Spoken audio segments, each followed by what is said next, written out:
Playing for Change is a movement uniting people all over the world through the power of inspiration and music. Freedom and justice is the melody that let us shine on. If you feel it through the music, we can make this world a better place. We built a mobile recording studio and a small crew with some cameras, traveled all around the world, from streets to Indian reservations, villages, into the Himalayan mountains, to make songs around the world, such as Stand By Me, where musicians from thousands of miles unite together. So darling, darling, stand by me. Oh, stand by me. Along the way, we met incredible people. We decided we got to give back. We created the Playing for Change Foundation to build music and art schools all over the world for kids and connect them all together.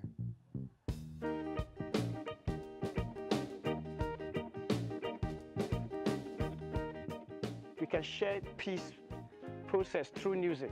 People have to know that music can change people's life. We then created the Playing for Change band. What happens when all these cultures from all over the world unite together for a common purpose on the stage as a tangible example of the power of music and humanity. If we're going to get through all the problems that face us around the globe, it won't be politics that brought us there. It's going to be as a result of the arts. It's going to be the kind of music represented by Playing for Change. One love, one heart. Let's get together and feel alright. Let's get together and feel alright.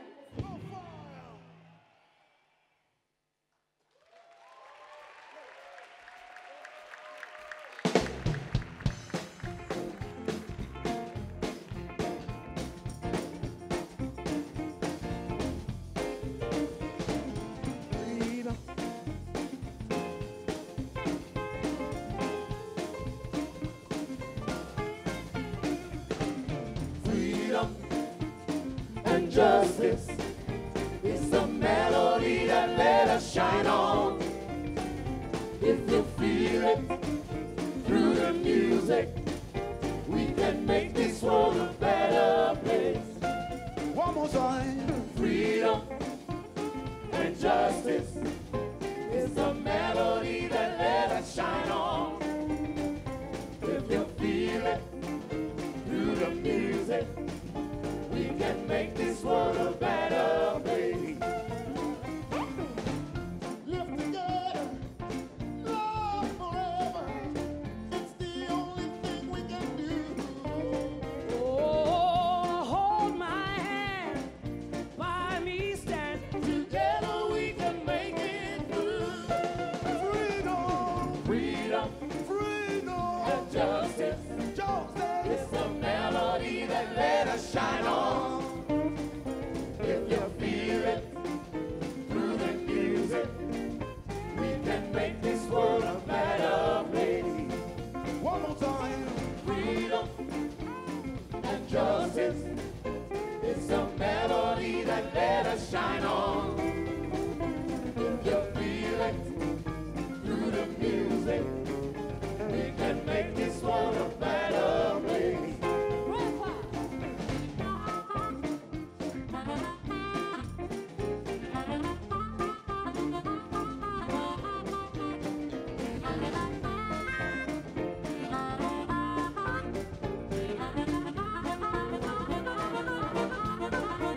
Ooh,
justice.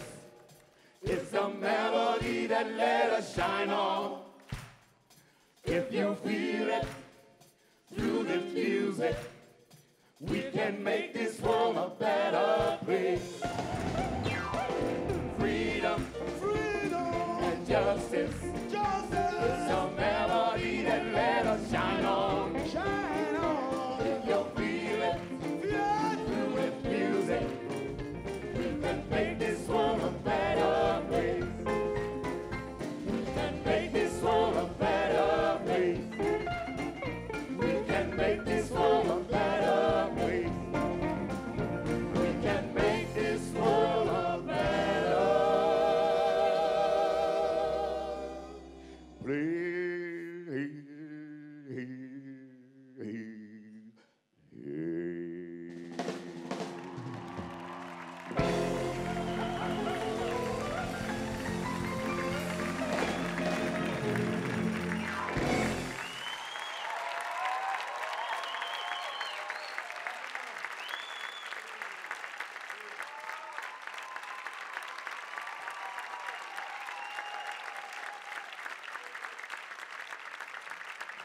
Please welcome the Master of Ceremonies for this evening, President and CEO of the Skoll Foundation, Sally Osberg.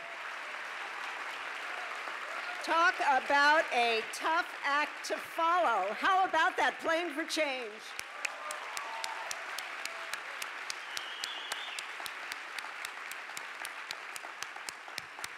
Welcome, everyone, to the 2014 Skoll Awards for Social Entrepreneurship.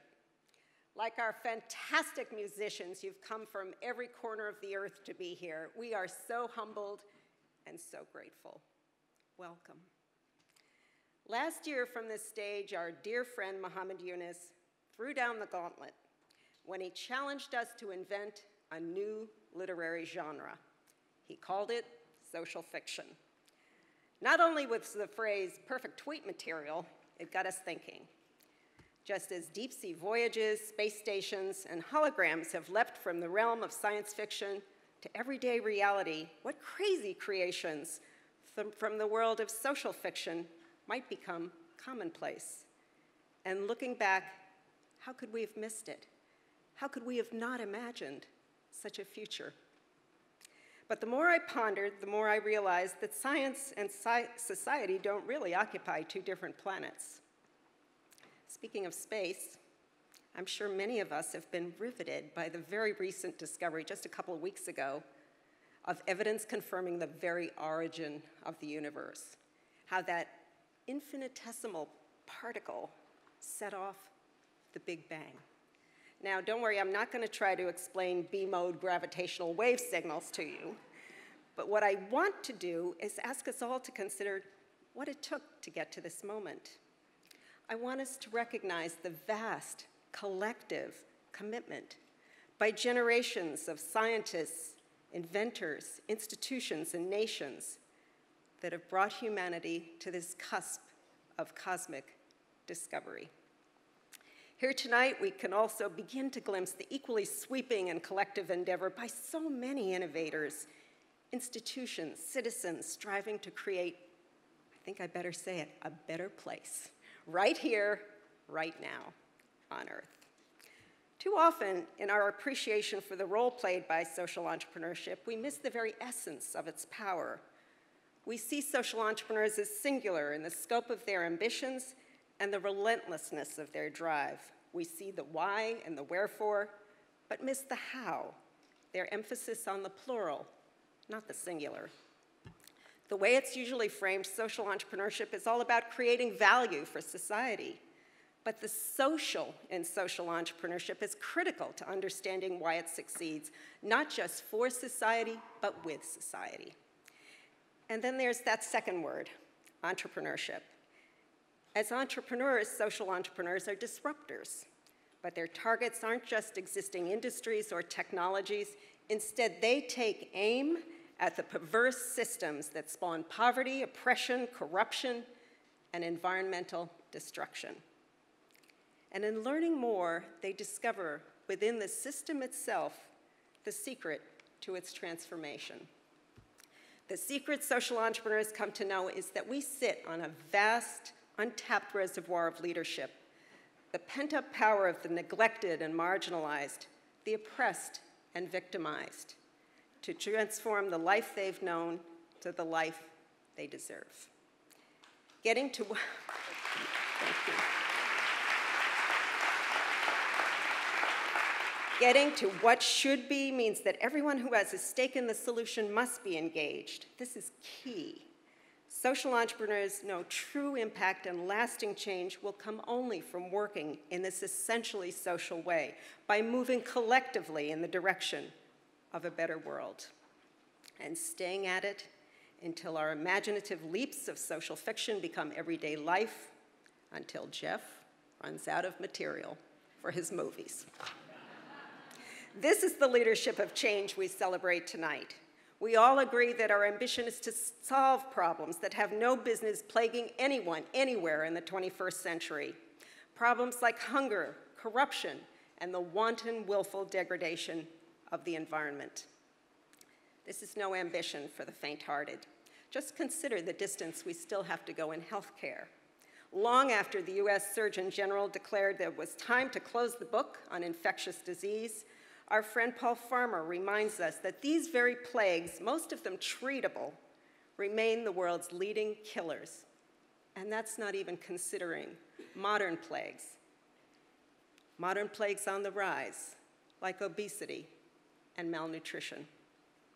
Paul then asked the right question, the question I asked myself, the question you asked yourself. Is this the best we can do? I don't think so. You don't think so, or you wouldn't be here.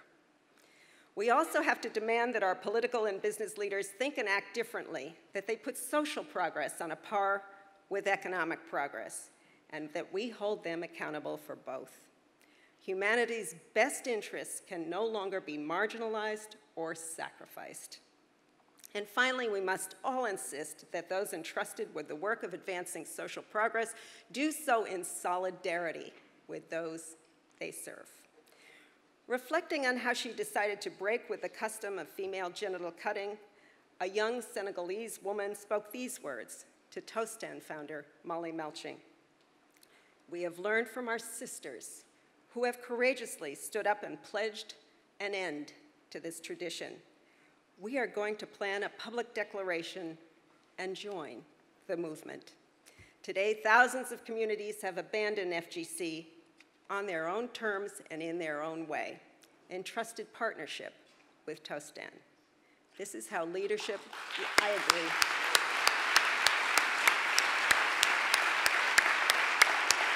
This is how leadership creates common cause. This is how even the most entrenched societal paradigms begin to shift. We have a moral imperative to demand no less. There is no collective impact without collective leadership. Tonight, we're honored to have in the audience a few leaders I'd like to recognize. The First Lady of the Republic of Zambia and 3 indigenous Amazonian chiefs who partner with their people, and several remarkable social entrepreneurs. Please join me in honoring Her Excellency Dr. Christine Kasiba, Chief Eliseu Wewe, Chief Rosie Kariri, and Chief Tashka Yawanawa. Will you please stand?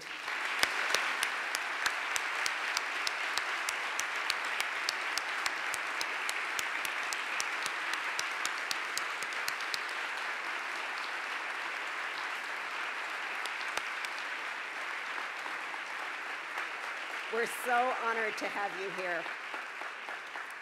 And now, as we prepare to present the 2014 Skoll Awardee honorees, I'd like to acknowledge and call to the stage the social entrepreneur whose disruptive philanthropy launched our journey here tonight.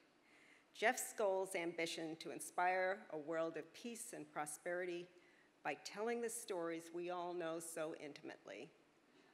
The stories that cry out to be told. The stories now playing on this stage, in movie theaters, and on screens large and small throughout the world. It is my honor and my pleasure to ask you to welcome Jeff Skoll to the stage for the presentation of the Skoll Awards.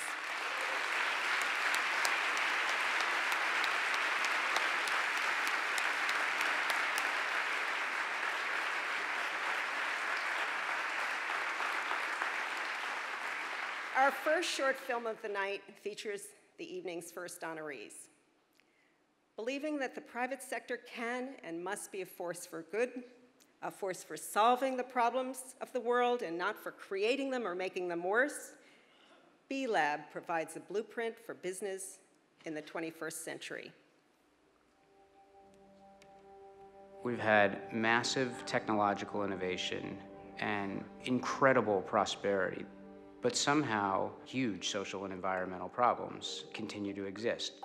Those are problems that can't all be solved by government or by traditional nonprofits or foundations.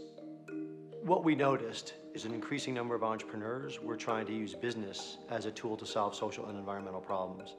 But business structures weren't really set up to support businesses pursuing a higher purpose than just profit maximization. Normal companies have a legal obligation to maximize value for their shareholders, period. We wanted to create an opportunity for a company to both make money and make a difference. And so we created this nonprofit B-Lab to help support that global movement of entrepreneurs that was trying to use business as a force for good. The result was a whole new class of companies, B corporations. So to be certified as a B corporation, a company needs to meet higher sets of social and environmental performance standards, of transparency, and of legal accountability. They look into your supply chain, they look into your employment practices, they look into your governance. There's validation that, that our practices are socially responsible and based on sound ethics.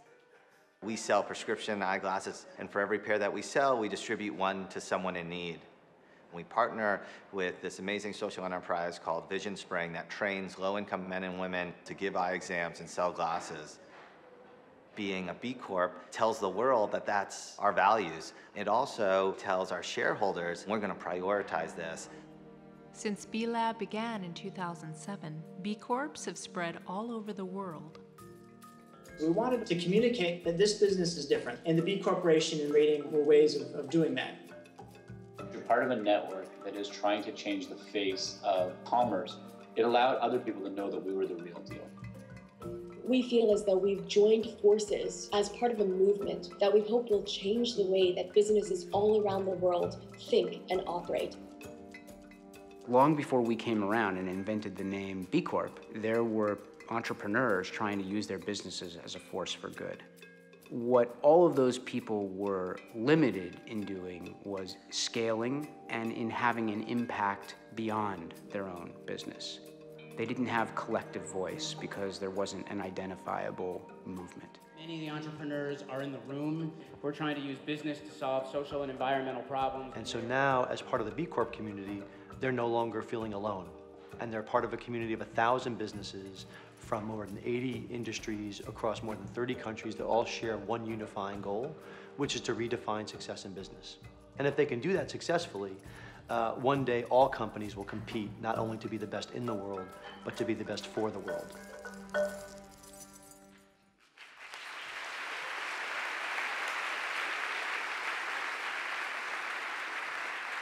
Bart, Houlahan, J. Coen, Gilbert, Andrew Kassoy, B-Lab.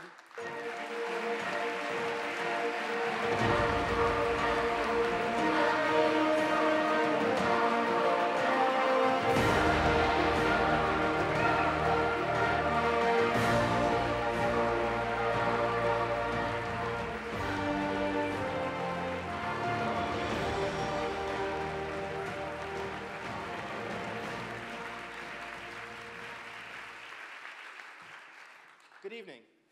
So, as I read the bios of our fellow honorees and past Skoll Award winners, I had to wonder, what are these three business guys doing here, quite honestly? But as I explored the actual work of this community, the stories were familiar. They reminded me of the community that we serve, the community of certified B corporations. You see, B-Lab, like the Skoll Foundation, celebrates the social entrepreneur. We specifically celebrate the for-profit social entrepreneur, those innovators using business as a force for good. We shine a light on them through a corporate certification.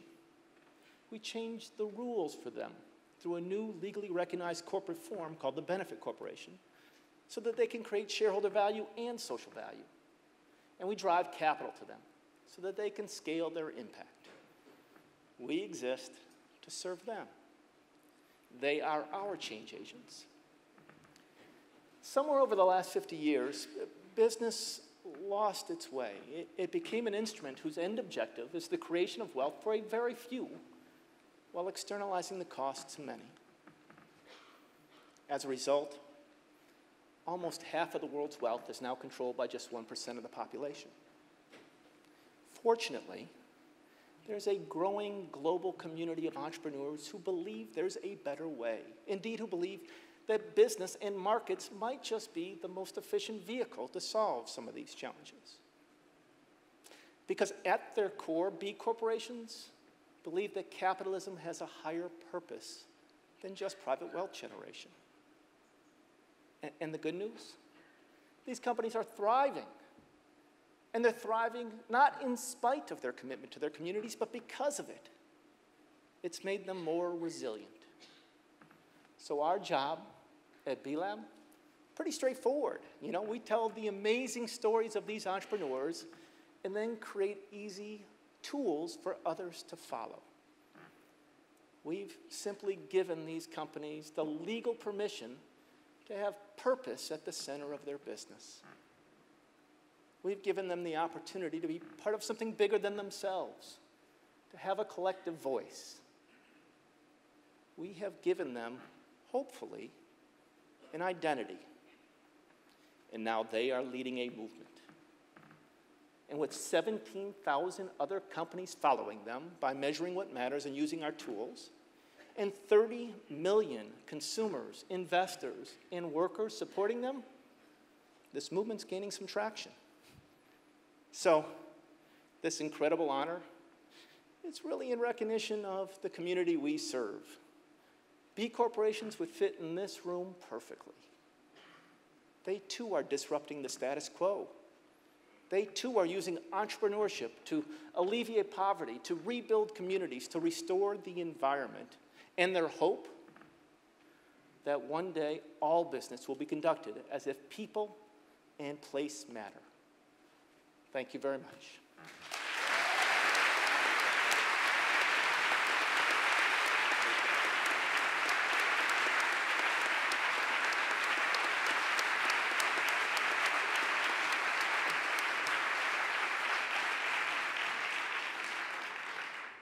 Slum Dwellers International empowers slum residents to seize the rights they are due and ultimately to transform their surroundings and their lives. The uniformity as a slum dweller. You don't have water, I also don't have water. You don't have a toilet, I don't have a toilet. There are so many things in common. Why slum dweller has to be divided? Why slum dweller has to suffer? In Mukuru, within an acre of land, there are about 380 households dependent on 12 toilets. Tulikuwa tunashomekangiwa na manyumba, hatukukuwa na choo, hatukukuwa na maji, hatukukuwa na stima, yani tulikuwa tunakaa maisha mbaya zaidi. Communities that are not organized will always tend to have the default of waiting for government, complaining that government is not doing anything. Muungano. Muungano. SDI is a confederation of slum dwellers. We have poor people coming together, collectivizing. Ya kuona hiyo azimio ya kupata ardhi kabisa, kumiliki ardhi kabisa. Once people come together, one thing is common. Money you need for your own survival. So I said, let the collective start saving. Okay. Ngoja kwanza, leta saving kwanza. Saving kuna ngapi? Communities use their combined savings to access funds from SDI and qualify for subsidized loans from banks to pay for upgrades to their communities. After saving, I thought, why not we collect the number of people? Who's come from where? How much money they are earning? What work they are doing? Kuna 1, 2, 3. SDI members collect data about their community, mapping out information about each person and their dwelling. 5, without knowing what type of slums do we have, what is the number of population that we're having, are those people able to access proper sanitation, we cannot move forward. Tulipoenda kwa City Council, wakati waliona hawa watu wamejiweka tayari, tumeanza tulijihesabu pia katika hiyo process, tukajihesabu, tukajua sisi ni watu wangapi, tukaanza ndoto ya kuwa na nyumba. Maisha ilikuwa magumu, na siku hizi hata ukienda saa sita hakuna mtu, choo iko kwa nyumba, maji iko kwa nyumba, stima iko kwa nyumba. Slum Dwellers International operates in 35 countries and 453 cities.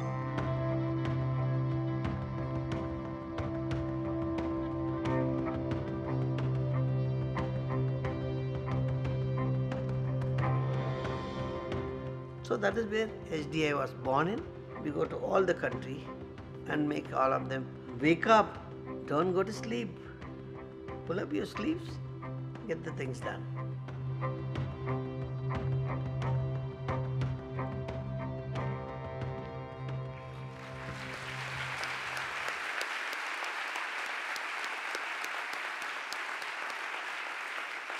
Jockin, Arputham, Slum Dwellers International.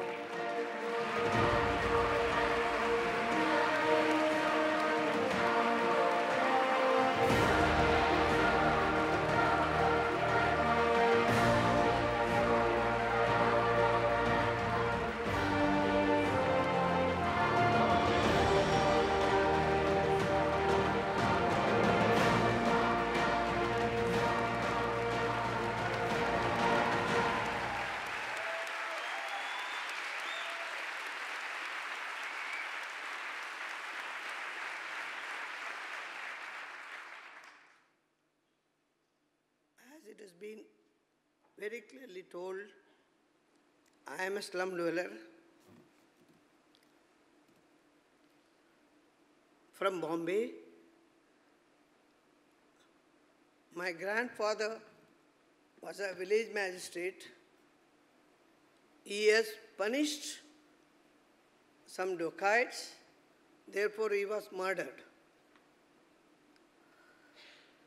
My grandmother took a son, went to nearby city, that is Kolar Goldfield, where at the young age he worked in the mines, Kolar gold mines. I born in there, but I am not born as either the acute poverty or I born as a slum dweller. I changed because when I came from school, there was no food at home. Therefore, I migrated to the city. When I came to the city is talking about slum dwellers are lazy, slum dwellers don't do anything, they don't work, they are good for nothing. That is where I decided and go and knock the doors of the city and go and tell everybody that is, they are not lazy, they are not workable. Today, that is the city which is catering you, everybody. Today, every city is livable just because of slum dwellers are there, cleaning the garbage, cleaning the toilet, working as your servant. Many of the middle class, upper middle class people, those who are going to work, their children is taken care by the slum dwellers.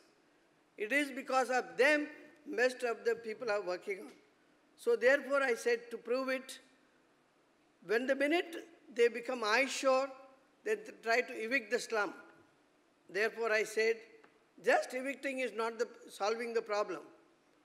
Evicting the people, you create more problem for them. You disturb their economy, they disturb the family, disturb everything. Therefore I said, by saying slum-free city is not going to happen, let's make it slum-friendly city. When you make a slum-friendly city, then you get water, you get toilet. It is not built by you. I am not come here, I am not going anywhere to beg for the people.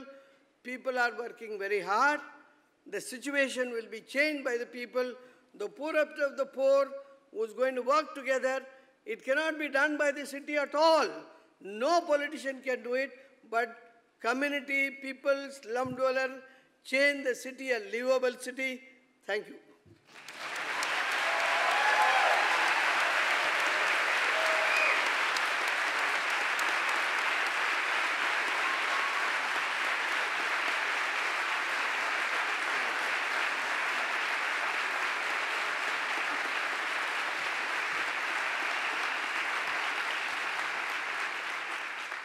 Fundación Capital works to help millions of the world's most vulnerable people begin to control their assets and ultimately the very arc of their destiny.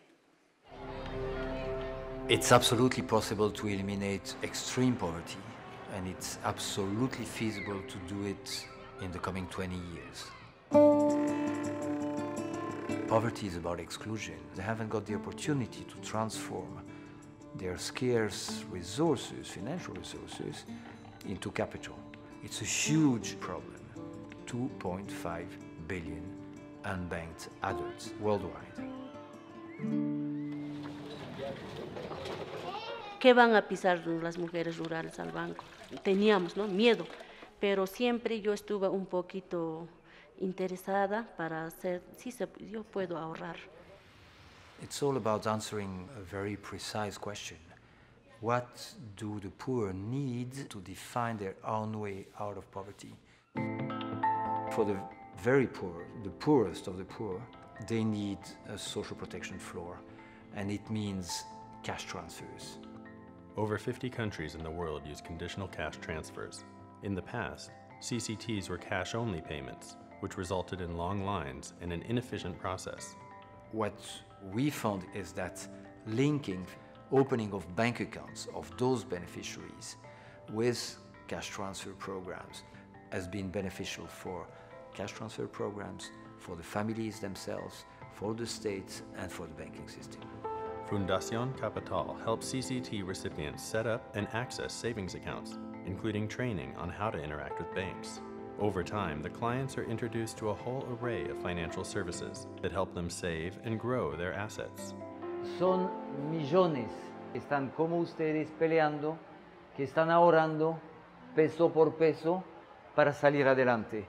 Y escribe de nuevo la cantidad. We give tablet computers to women leaders in their communities, and they do circulate those tablet computers among their neighbors and friends for them to learn about financial inclusion. Bueno, listo. Siempre he pensado que las mujeres aprendieran que ahorrar es muy bueno, que estudiar es la manera en que uno puede salir de la pobreza. La idea es que hoy salgan de aquí sabiendo manejar el cajero. The best teacher to the poor is the poor. La idea siempre de aprender es poder comunicar lo que uno aprende. Que las personas que de pronto no tienen la misma capacidad de uno vayan aprendiendo y se vayan forjando de la misma manera que uno ha aprendido. If we want to make a dent into core poverty, we need to go to scale. Starting next year, in 2014, we are willing to add at least 3 additional countries in Africa and 3 additional countries in Asia. That means at the end of 2014, we will have a potential beneficiary reaching 14 million families. And hopefully, in 6 or 7 years, 100 million.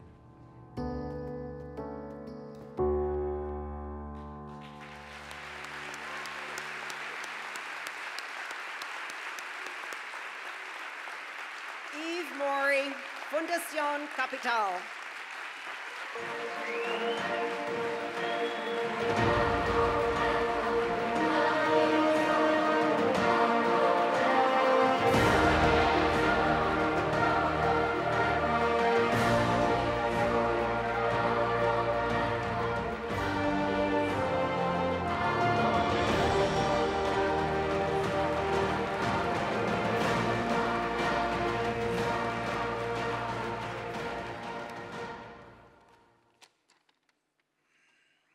What an emotion.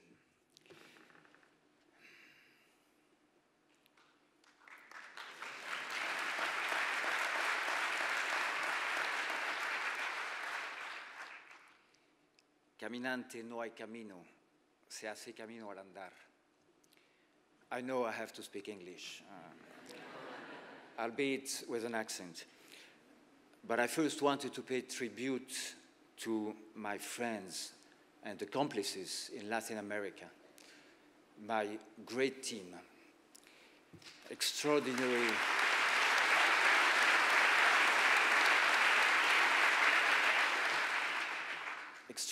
policymakers, yes there are, our early funder, wanderer, there is no road.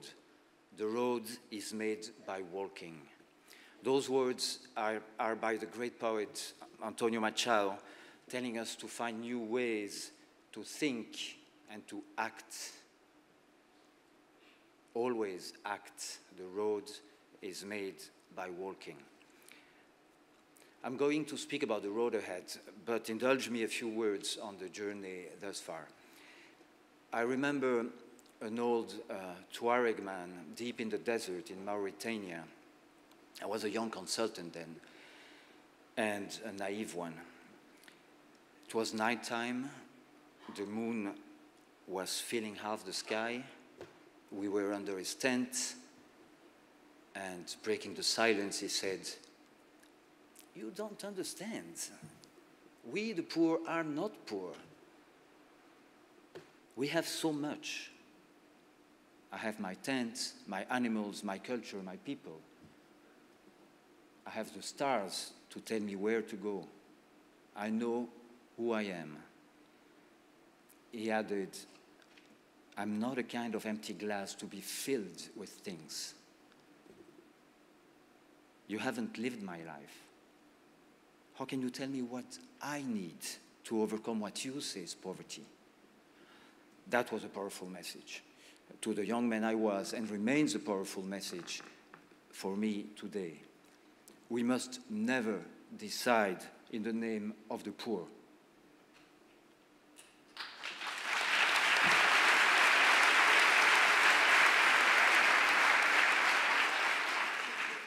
We must not tell them what they need. What we can do, what is our duty to do, is facilitate them access to the tools they lack to manage and protect their resources and their assets.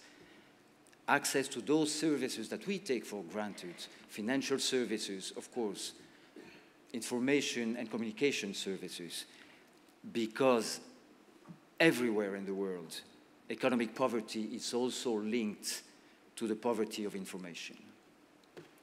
The challenge is to harness the democratization of information to improve people's lives.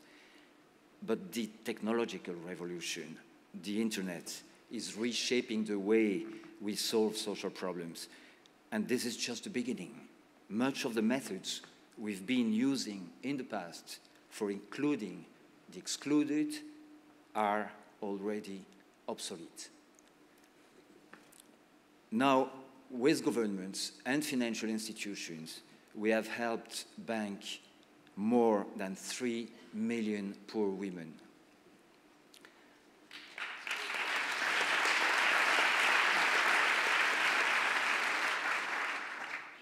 We believe we can reach at least 30 million families, extremely poor families, in the coming 6 years. The road is made by walking, but we must walk that road together, not with institutions, but with dedicated people who make up those institutions. Only people, only we, can deconstruct the old exclusive world and take part in building an open one, a fairer one.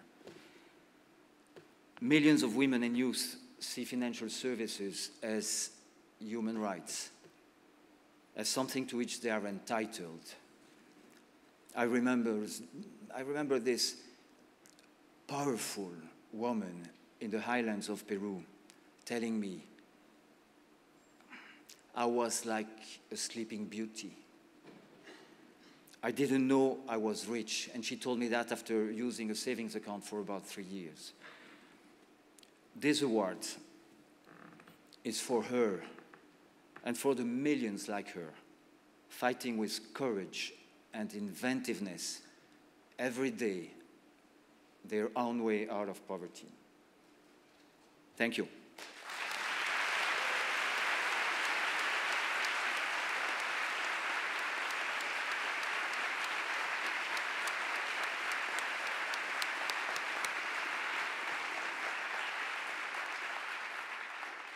Water and sanitation for the urban poor is succeeding where others fail to go, helping desperately poor communities become owners of their water systems and their well-being. About 100,000 people every day are actually moving into a slum or an informal settlement around the world. You've got 4,000 children every day dying of a water-related illness, and the basic services that people need, i.e. water, sanitation, are not keeping up with the rate of urbanisation. There's already public service providers who are doing a job, but with limited impact. A lack of enough funding for infrastructure development, management issues, and skills issues has been the challenges. We have low-income areas, and we need to extend the delivery of those services. Sasa ilikuwa lazima watu wapange laini kutoka asubuhi, wakati mwingine mpaka saa 4, saa 5 za usiku, ili kwamba waweze kupata maji. There are literally hundreds of millions of people without access to these basic services. So we work as a partner to service providers, and we help them deliver improved services to the low-income populations. In Kenya's largest slum, Kibera, WhatsApp facilitated the extension of an existing sewer line. This paved the way for a host of improvements to follow. Here in this facility, we have decent bathrooms. We have 450 to 500 customers on a daily basis, and the entire community has now have the knowledge on how to run this facility. For a long time with the car workers, we work basically people emptying pits in the night and dumping that into natural water courses. We came up with a motto of transforming these guys to allow them to do their business in a more legit way, trying to train them on health and safety. Hatungeona vile hata kama hatungekutana na OSAP, tungekataa kujisaidia. Tungejisaidia tu kwa hiyo njia. They have brought in a lot of the expertise to make and enable the company get focused.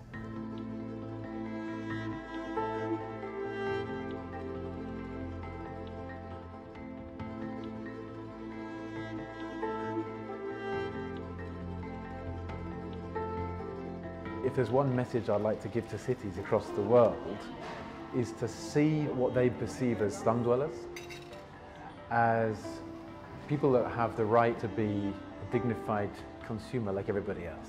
Address them as decent human beings, find out what they want, and deliver that to them.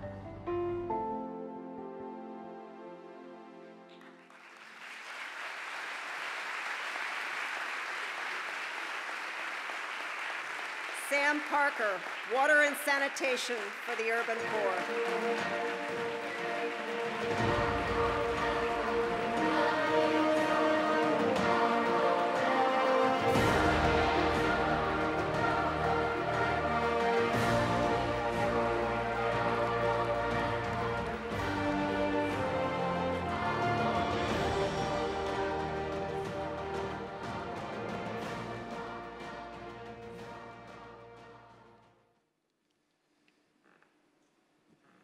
Eight years ago, I was walking through a poor neighborhood of a large Asian city, and I saw a small boy, about 2.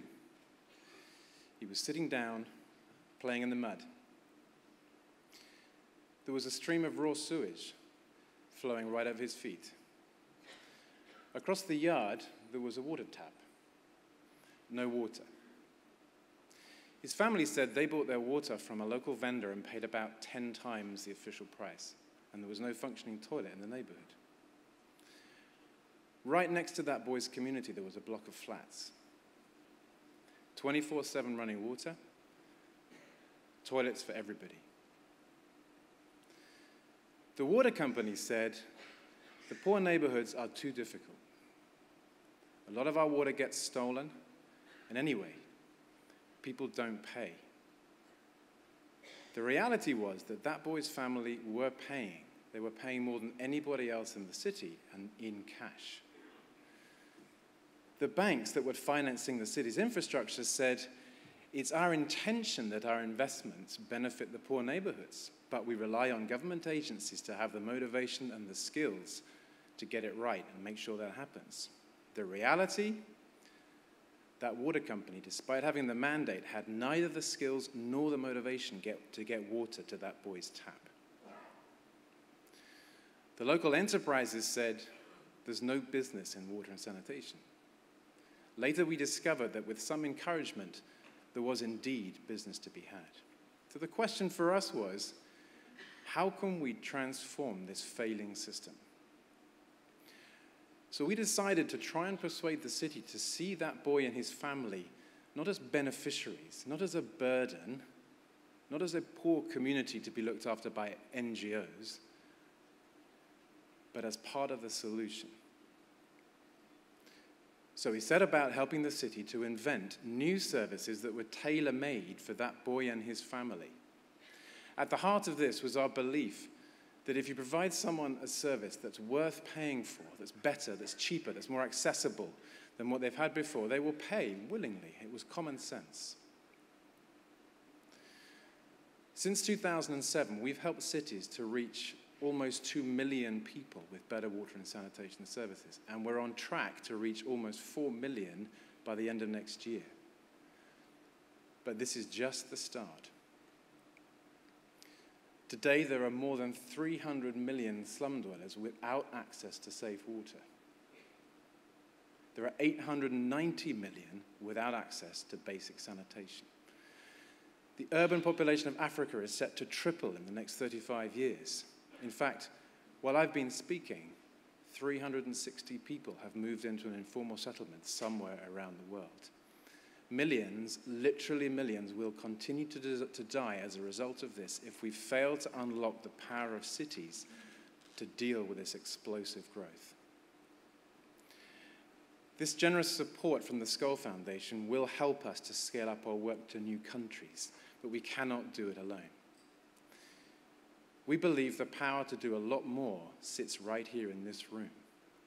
We believe that together, we can get cities across the world to discover all of their customers, to get some marketing into a monopoly mindset, to activate the power of local enterprise, and to help that boy lift himself up out of the mud and have as much chance of building a better life for himself and his family as the people in the flats next door. Thank you.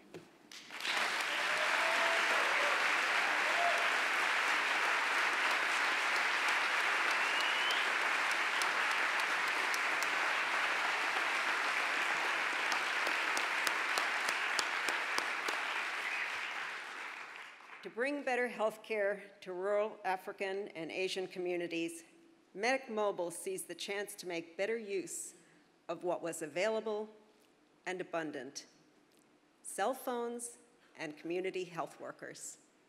I was doing pediatric AIDS research at this hospital in rural Malawi. And at this hospital, there was one doctor, and he was in charge of healthcare for 250,000 people.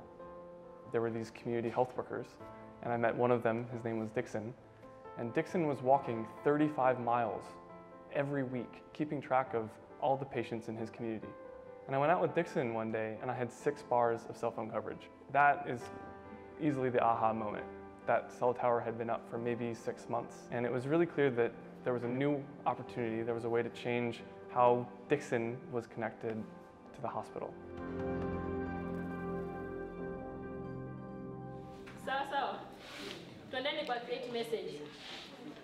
Medic Mobile brings in mobile technology to reach out to the disconnected community, the people that we most neglect because they have the lowest voice. Medic Mobile creates mobile technologies to connect community health workers with formal systems. They focus on frontline health issues to improve access and quality of care. Lazima uende uangalie mama kama alienda kliniki, ukijua unaandika ujumbe NCV. We train them on how to use these basic mobile phones to help them to communicate with medical officers and the health facility, as well as to improve the communication with their clients, who are their people. Katika hii simu imetupa mabadiliko makubwa. Wakati huo mbeleni ilikuwa ninatumia tu vitabu ambao ninaandika, mpaka pia nitumie miguu yangu kutembea, nimfesimama, nimuulize. Lakini sasa nilipopata hii simu imekuwa ni kazi rahisi. Sasa kumsajili mtoto, nitaanza kusajili kwanza wewe mama. Ninapenda, yani moyo wangu unafurahikia kwa sababu wakati wote nitakapokuwa na shida ninamwambia tayari daktari wangu wa nyanjani na anapeleka ripoti kwa daktari mkubwa huko. Pia nasikia kupendezwa sana. The advantage of Medic Mobile, it lowers the time taken from reporting from rural area to the facility. Scroll down from the other side. So you have a picture of what happened in all the facilities for the diseases that have been monitored, like malaria, typhoid, and TB. Something that could take you 1 month to be able to analyze, it can actually be done on a single day. It turns out that what we need to save a lot more lives is not medical innovation, but is coordination. It's about communicating and making sure that every kid in every community gets their vaccinations, that every pregnant woman gets access to basic care. That is the world that our team is fighting for.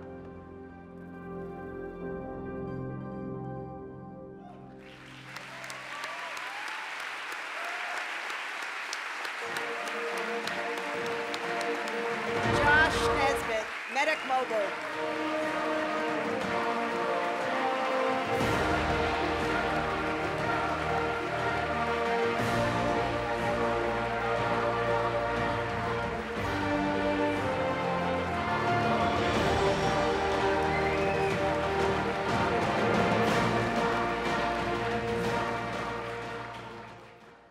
I once heard someone ask the Minister of Health in Liberia this question: who is a health worker? His answer was anyone working together to solve a problem. When I first met Dixon and the other community health workers in Malawi, I saw a group of people who were dedicated to completely solving problems and caring for their communities. Life expectancy effectively doubled in the last century, but this progress didn't reach everyone. In Malawi and all over the world, Dixon and millions of community health workers like him deliver hope and health door to door, day in and day out, to even their hardest to reach neighbors. And they're my heroes. It's our job to support them as they break that stubborn link between being poor and having poor health. Today, I see that same commitment to problem solving among my team at Medic Mobile and our partners. We are fueled by the belief that health workers deserve better tools and communities deserve better care. And the good news is that it's working. When Medic Mobile's tools bridge communities and clinics, we see important changes. Disease outbreaks are tracked faster. In Malawi, we were able to track measles cases and get remote health workers help 134 times faster than before. More children in remote communities get vaccinated. In India, we saw childhood vaccination rates increase by more than 30% to 99% coverage. Health systems run better. In Kenya, we achieved 100% visibility for stock levels, and our system was 4 times cheaper. And more people receive critical care and treatment that we know saves lives. A referral hospital, again in Malawi, was able to double the number of people they were treating for tuberculosis. Right now, our programs reach 1 million families in 20 countries, and it's time to expand tenfold. These problems simply exist in too many places. We expect this Skoll Award to set us on a path to support 200,000 health workers and improve healthcare delivery for 100 million people. But it's not just about scale. We've also set goals to serve the hardest to reach communities. We take these goals very seriously because the opportunity and the responsibility are clear. And as I look around this room, I can't help but feel that all of us, you and me and Dixon, are working in solidarity. And I see what the minister was trying to say. We are all health workers, waking up every day determined to cure an unjust state of affairs. Thank you.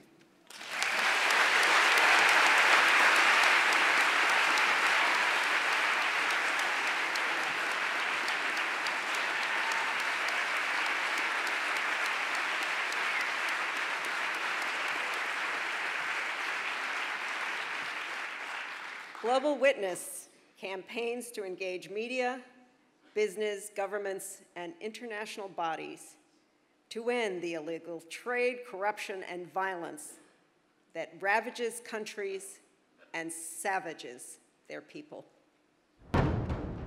The beginnings of Global Witness, Simon, Charmian and I met while working for an environmental organisation. We were interested individually and coincidentally in Cambodia and the Khmer Rouge rebel group, notorious for their genocidal policies. The Khmer Rouge at that stage were in the forested areas, and basically they were cutting logs and exporting them to Thai-based companies. And we asked ourselves the question, is this an environmental problem? Is this a human rights problem? The three of us just instinctively, I think, saw where the two overlapped, so where environmental destruction was often funding abuses of human rights. No organisation at that time was looking at that nexus. And what we did was to basically pose as log buyers. We travelled around the border and we asked questions as buyers. Where did you get the logs from? How much? You know, who did you pay, etc., etc. And they told us everything, which we filmed. It went front page the next day, and they shut the border. We basically took their money away. So that was the beginning of us. With the collapse of the Khmer Rouge, Global Witness zeroed in on the intersection of natural resource exploitation, corruption, and conflict. Global Witness's investigations always follow the money. We look at the roots of conflict, corruption, where is the money coming from, where's it going? This focus led them to look at the drivers of conflict and environmental destruction, and how to combat corruption in the extractive sector and the international financial system, including anonymous companies. These are companies set up all over the planet, and nobody really knows who owns them. And it's a charter for companies ripping off and looting resources from impoverished countries. It's misused because of the anonymity. Global Witness has pioneered global campaigns for corporate transparency, and the organization created the Publish What You Pay campaign, which is now a global movement advocating for financial transparency in the extractives industry. We follow the evidence, and the evidence tells its own story. When I look around me, surrounded by abundant reserves of diamonds, iron ore, timber, it baffles me that people live in the type of poverty that I see in my communities. We got no place to go. This is our home. This is our land. Our great-grandfather, they born here and we grew up here. Yesterday we were visiting villages that are being absolutely squeezed down by palm oil concessions. The palm oil industry is extremely lucrative, and as they exhaust their own forests, they're looking to Africa to expand. Can you explain what happened? They have gone. They harm us and they tie all, they beat all, they do that, they tie me. The government actually deployed paramilitary units to engage in different acts of violence against those communities. We will be working with local and national civil society groups and with all of you to try and protect the right that you have in these lands. The overall mission, of course, is to make sure that natural resources benefit the countries that they come from and the people that should be benefiting from those natural resources.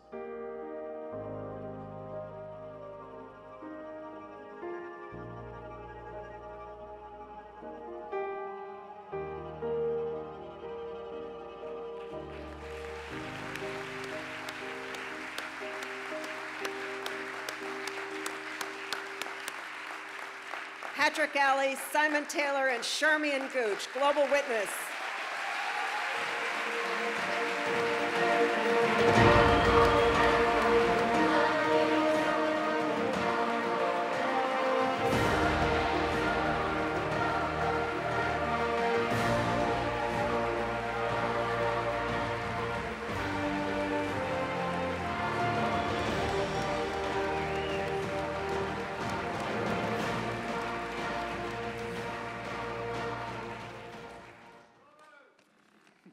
Thank you. Many of you will have seen the film Syriana with George Clooney. It's a rogues gallery of the international oil industry and the shadow systems used by big business. But for me, watching this film was a surreal experience because I've met and investigated many of the people just like those in the film.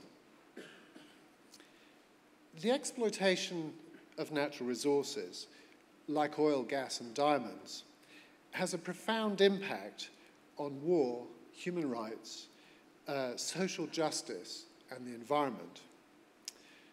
Global Witness has focused on the nexus of these issues through investigating, exposing, and changing many currently accepted business practices.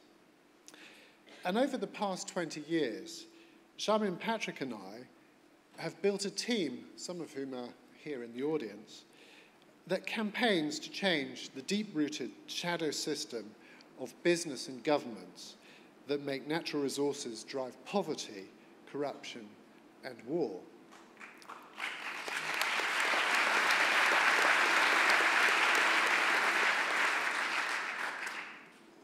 This is the curse of natural resources. But we believe it doesn't have to be like this. You've just seen a slice of modern-day Liberia in the film, but if you go back over a decade, there was a brutal civil war in which tens of thousands were killed, and the country was uprooted. The notorious President Charles Taylor was funding his war through the illegal export of timber. Working with brave Liberian civil society, Global Witness's investigations and campaigning led to the United Nations banning timber exports.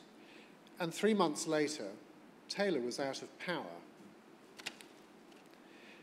Our investigations, exposés, and strategic campaigning have led to the creation of some of the key global movements to change the international governance system and to bring transparency. And most importantly, accountability.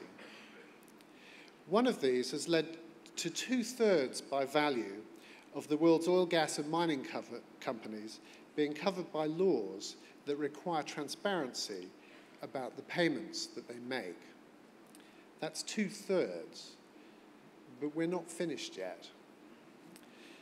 We all face a world of increasing demand for scarce resources. This could mean more conflict, more corruption, and the destruction of people's livelihoods. But there is a choice before us, and together we can change such a grim future. With this wonderful award, we hope to work with our new Skoll family to shine a more powerful light on the shadow system, to put an end to the kind of business practices that often make resources a curse instead of a blessing.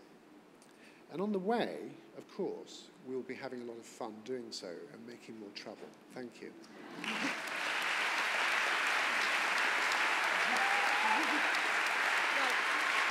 Thank you.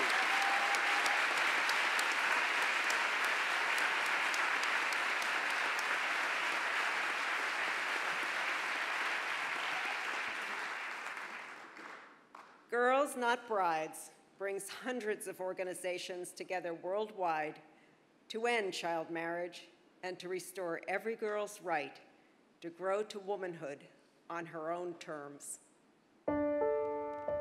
Like so many people in the world, I knew what child marriage is, but not much more. But then I started looking a bit into the issue, and I had no clue how enormously big this problem is. We're talking about 14 million girls every year getting married before they're 18 years old.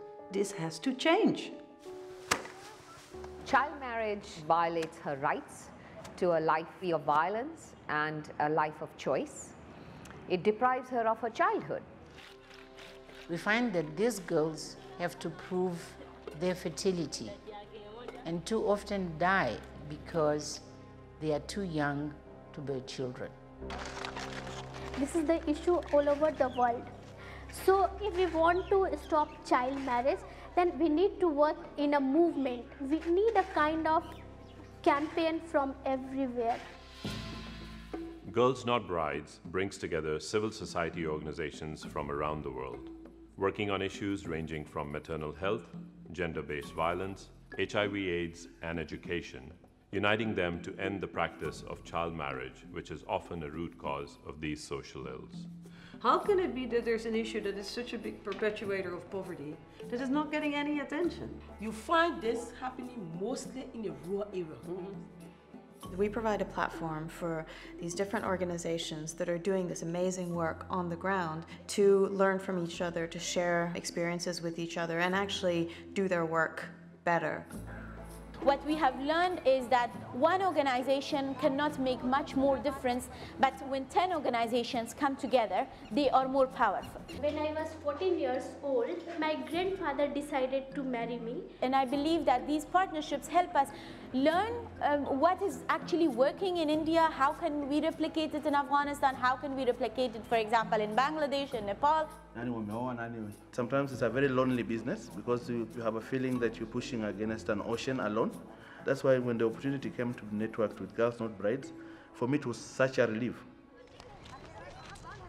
A couple of years ago, these girls had completely fallen off the map. They were completely invisible.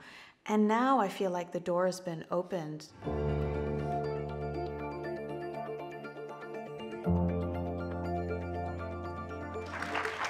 I am as committed to ending child marriage as I was committed to ending apartheid. It takes courage to change. It takes courage to challenge what is a deep-rooted sociocultural norm. By addressing child marriage, we are protecting universal human rights, the right to a childhood first and foremost, and the right to choice. The goal of Girls Not Brides is very simple. We want to end child marriage in one generation.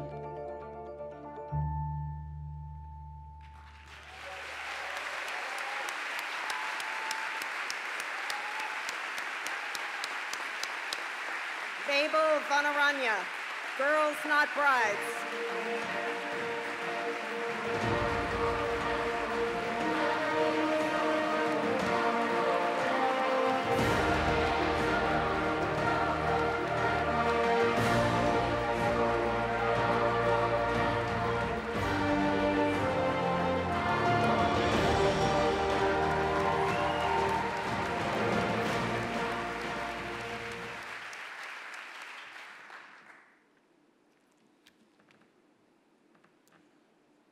So, what do you remember about your wedding day?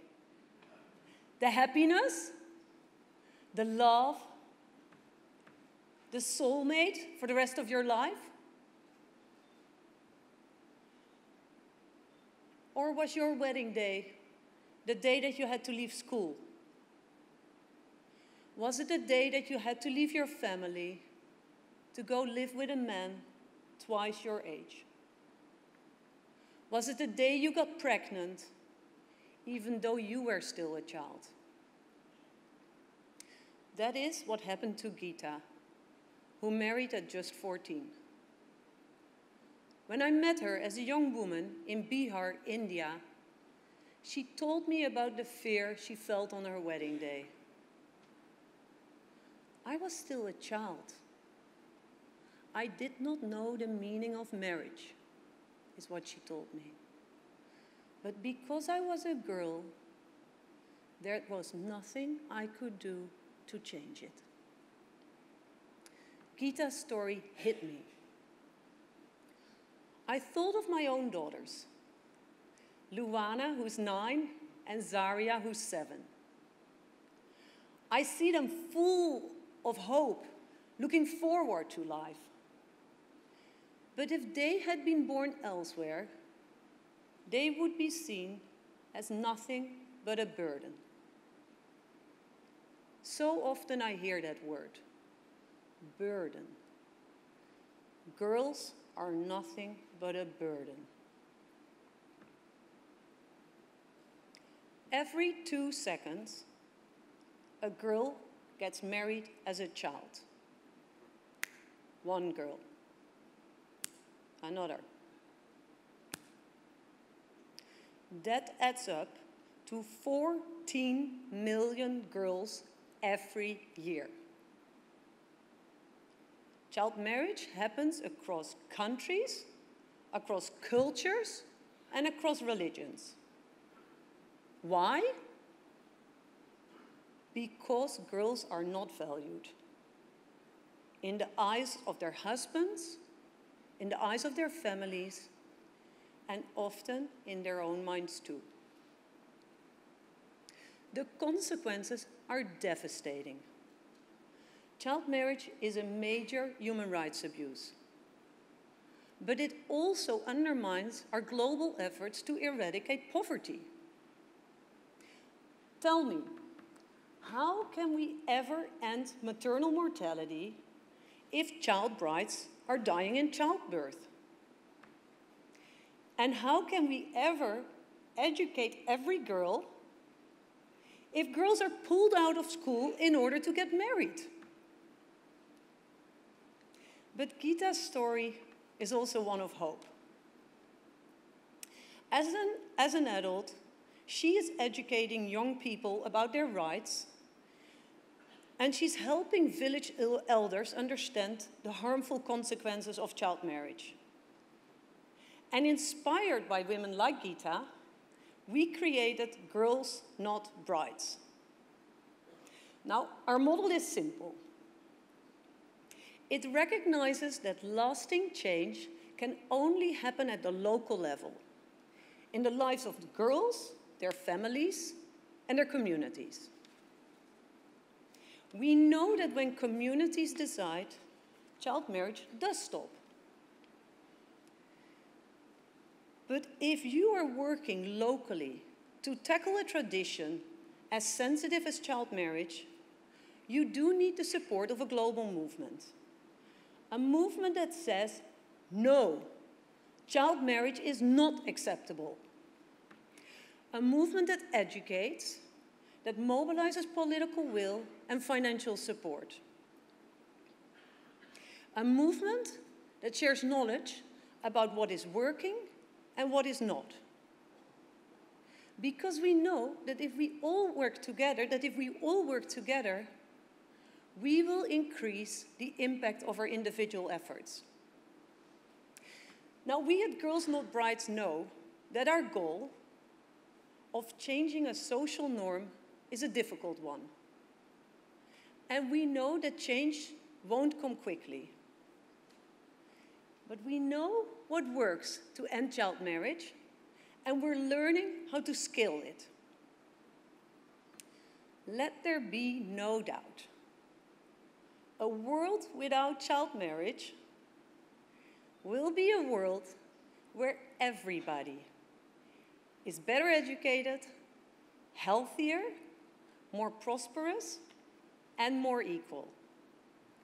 Let girls be girls, not brides.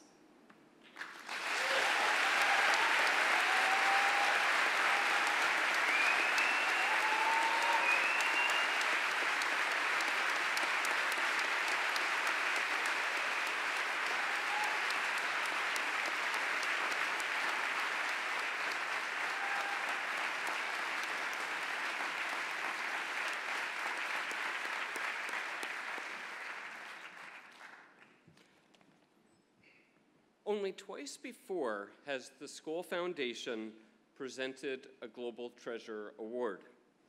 In 2011, we gave the first award to Archbishop Desmond Tutu.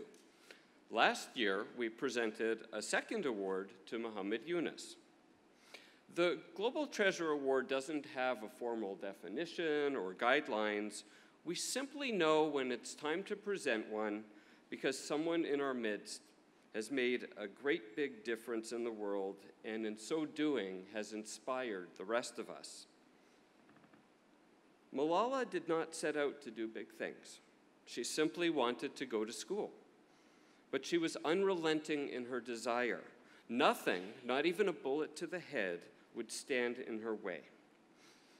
Today, Malala has bigger ambitions. She wants every girl in the world to have the opportunity for an education. a simple idea, a radical idea, a world-changing idea. But as we all know now, girls' education is not an easy pursuit. On the morning of October 9th, 2012, Malala boarded her school bus in the Swat Valley in Pakistan. There, the Taliban had at times banned girls from going to school. A gunman got on the bus, asked for her by name, and fired 3 shots. One struck her in the forehead. What had Malala done? She had told her story. Malala had written a blog for the BBC about her life under Taliban rule. She had been interviewed on radio and television. She had presented her views with clarity and conviction in a documentary called Class Dismissed, produced by the New York Times. Archbishop Tutu had nominated her to receive the International Children's Peace Prize. The assassination attempt unleashed a wave of support for Malala. But we're not honoring Malala for being a victim. We're honoring her for her courage, for the kind of moral courage that has changed the world. A UN petition using the slogan, "I am Malala," and demanding that all children worldwide be in school by the end of 2015, helped lead to the passage of Pakistan's first right to education bill.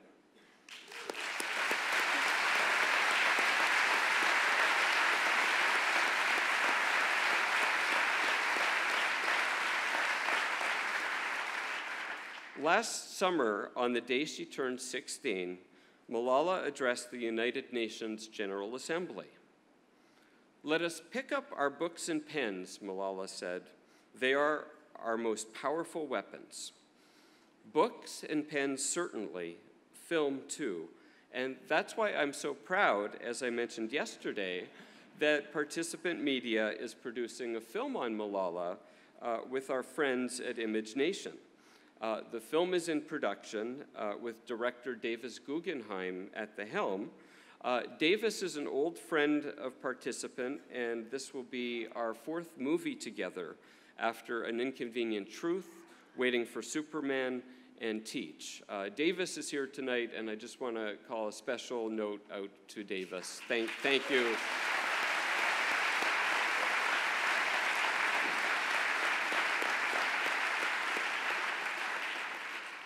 Our involvement with the film means that we will lead a social action campaign on behalf of girls' education.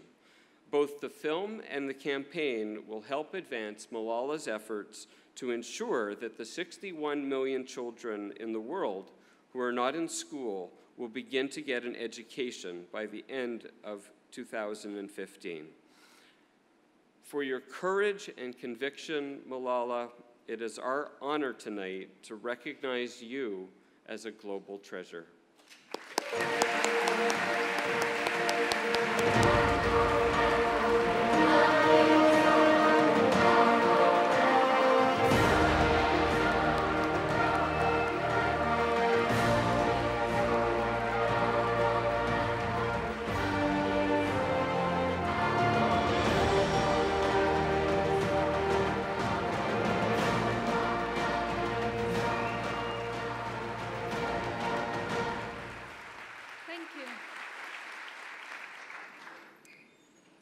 Thank you so much. I'm feeling very honored to receive this prestigious award today. This award is more than a prize. It is a symbol of unity, courage, and strength. It reminds me that we all are one, united by our common values and our common dreams. It is a great honor for me to be here today among such brilliant minds, and especially Jeff and Sally. I'm inspired by what they are doing, and I appreciate their great work. and the work that they're doing for people. And I'm also excited that I'm here with people who have big dreams and who are fulfilling their dreams, who have innovative and creative ideas, and who are doing it. And I believe that each and every one of us today is helping to create a better world. Thank you so much.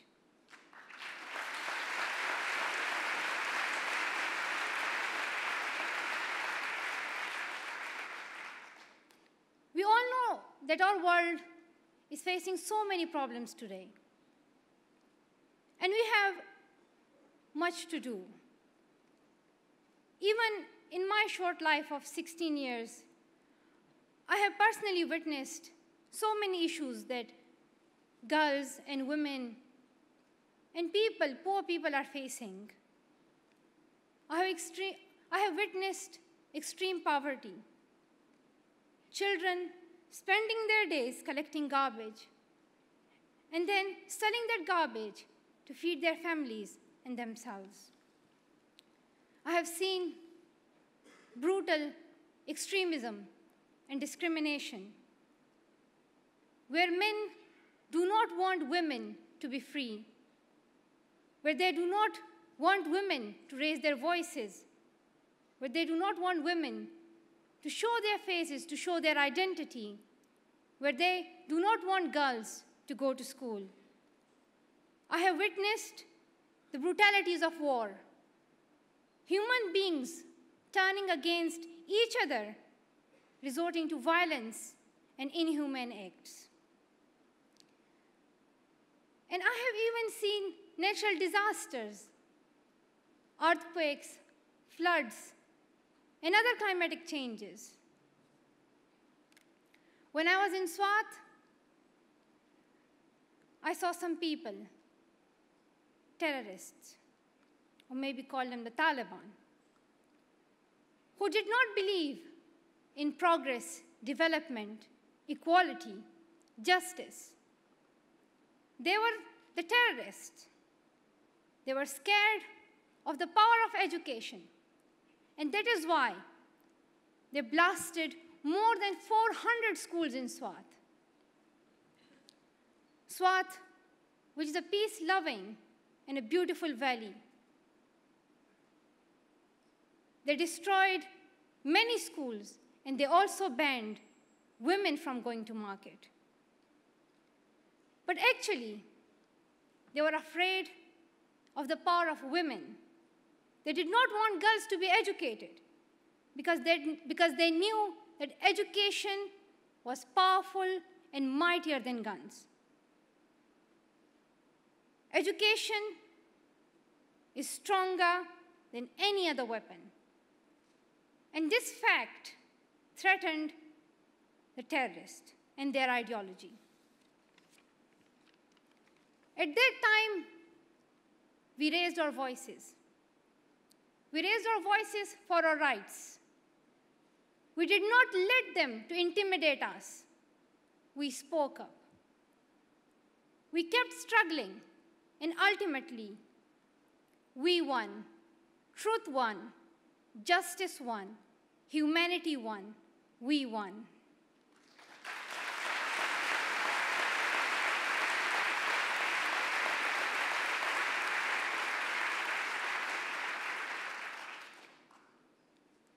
We all know that many children cannot go to school. And especially in my country, there are millions of children who are deprived of education. Why they are deprived of education? The reason is not only the terrorism, but there are also many other issues that are not letting these children to go to school. As we have already discussed in this program, there is the culture, norms, and traditions.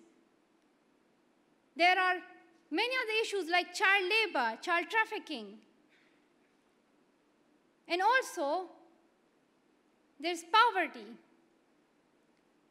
that avoids children from going to school and becoming who they are. And when I went to Jordan which was a part of our Malala Fund campaign, to help the Syrian refugees. I met a girl, Rema. She was 13 and she was studying in a school which was only one tent, and there were 100 students in that one tent with only one teacher. She was sitting with children who were 5-year-old or 6-year-old, and I asked her that, Rema, do you feel a bit embarrassed that you are 13 and you are sitting with children who are only 5? And she answered me that it's true that I'm not learning something new, but at least by sitting with them, I'm not forgetting what I have already learned. So her love for education, even though she was sitting in a tent, she did not care. Even though if the weather was hot or cold, she did not care. But her ambition was to get an education. And she is an inspiration, not for me, but for every child, for all of us. She is an inspiration. But she's not only the one. There are millions who are inspirations. Dear sisters and brothers, my ambition is to work for education and peace. These are the two things which I have been deprived of for some time in my life. My goal is to struggle hard for women's rights and equality. And my ambition is to help children like Rema, who are in camps and are not getting the full facilities of education. My ambition is to help them to get education. Peace, education, and women's empowerment is not only my dream, but is the dream and hope of each of us today. And I'm hopeful that we can achieve our goals. We can succeed. We can do it. We can succeed and we can do it, but only by working together. By creating a more humane and compassionate society, by innovating and developing new ideas, by promising to ourselves that we will fight for our rights and for the rights of every person. We will fight for peace, justice, and harmony so that we can move forward and create a better world. I'll use this award, I hope it's not heavy. I'll use this award to continue my campaign for the education of every child through our organization, the Malala Fund. And I hope that you will support us and you will support children like Rema so that they can go to school and they can be what they want and they can fulfill their dreams. And I pledge to support you as well. Thank you to the Skoll Foundation for this privilege and for the amazing work you do. And once again, thank you to all of you for being here and for supporting me a lot. And let me say that you are inspirations to me. You are my heroes. Thank you.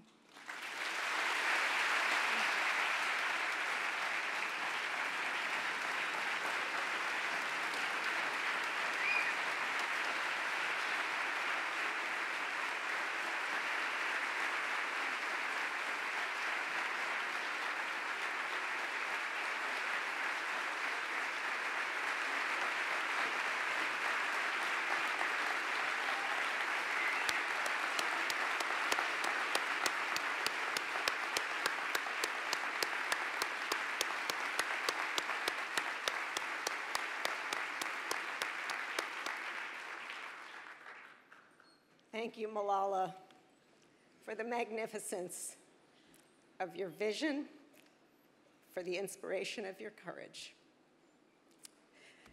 And as a mother, I'd like to ask your parents to stand so that we can congratulate them on their beautiful daughter.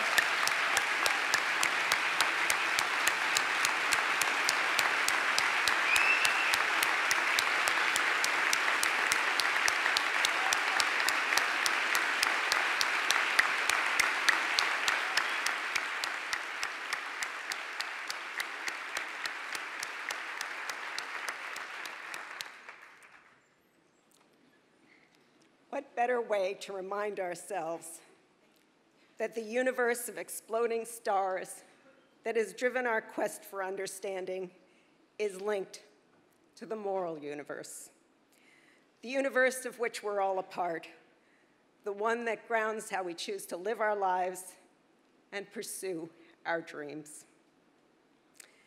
All those we have honored tonight have sought to understand this universe beneath our feet and in our hearts, the one we seek to know, so that we might play our part in directing its story.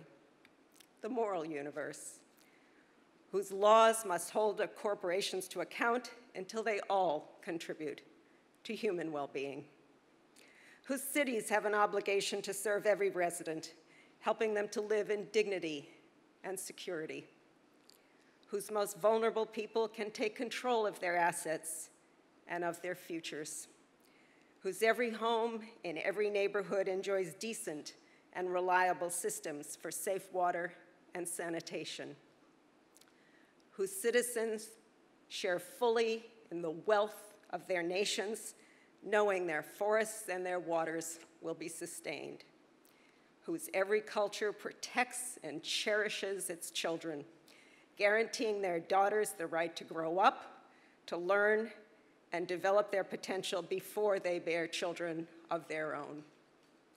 Yes, the arc of the moral universe is long, and yes, it bends toward a more just future, but it doesn't act like some cosmic phenomenon. It doesn't conform to the laws of gravity or quantum physics. It arcs toward a brighter future because it is fired and forged and shaped by women and men and young women who know we can do better. Women and men like those we've honored tonight, who refuse to accept the way things are, who know what must be done, and who are hard at the very hard work of doing it. Tonight, the universe beckons, asking each of us to do our part to help fulfill its moral potential. Thank you. Good night.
Hey.